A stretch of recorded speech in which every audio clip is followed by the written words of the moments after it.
In this video, I will show you how to change from dual monitor to single in Windows 11. Click on Start, Settings.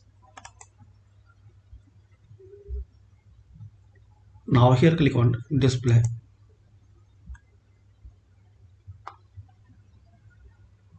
Now guys click on Multiple Displays. And here guys, if you connect your PC or laptop with multiple display, so you will see option here, use single display. So you have to check this box or similar any text which you see here in this setting panel. So select single display. So this is the guys basic and quick way to